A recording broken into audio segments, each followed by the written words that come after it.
এটাকে বলে কাস্তা। কাস্তা, পাকা কাস্তা কিছু খেলাম, ছবি তোলা হয় না, এই জন্য কাঁচা কাস্তা।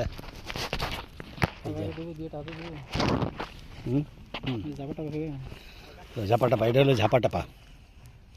ঝাপাটাপা খুব ভালো, চমৎকার। এখানে আরও কাস্তা গাছ আছে। হ্যাঁ, এই যে এটা না কাস্তা, হ্যাঁ ঘুরে আছে। মাজরা পোকা, মাজরা পোকাটা কই? এই যে মাজরা পোকা, এই যে দারুণ একটা মাজরা পোকা। মাজরা পোকা আমরা অনেকে নাম জানি, কিন্তু পোকাটা কীরকম দেখি নাই। হ্যাঁ, এই যে পোকা। আর এই যে এইগুলো হচ্ছে ঝাপাটাপা।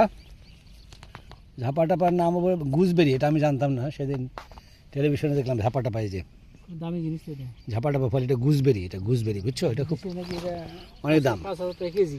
হ্যাঁ, এই যে এটা বলে চাষ করে বিদেশে। না, অনেক সুন্দর লাগলো আজকের এই জাদুর চরে এসে।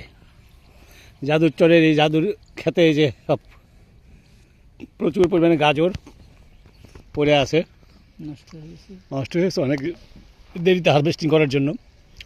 একটু আগে একটা খাইলাম, ওই পিছনে আরও অনেক গাছ আছে। তো এই গাছের নাম জানো নাকি? এটা কলমি গাছ, কলমি, এক ধরনের কলমি না? ঢোল কলমি না তো? ঢোল কলমি না, ঢোল কলমি না, এটা এক ধরনের কলমি।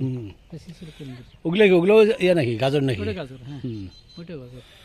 গাজর সুন্দর। যাই হোক, আমার মনে হয় ভিডিও আর দীর্ঘায়িত না করি, এবার আমরা গাঙ্গের বাড়ি যাই। গাঙ্গের বাড়ি যাবো আমরা। ধন্যবাদ, সালাম।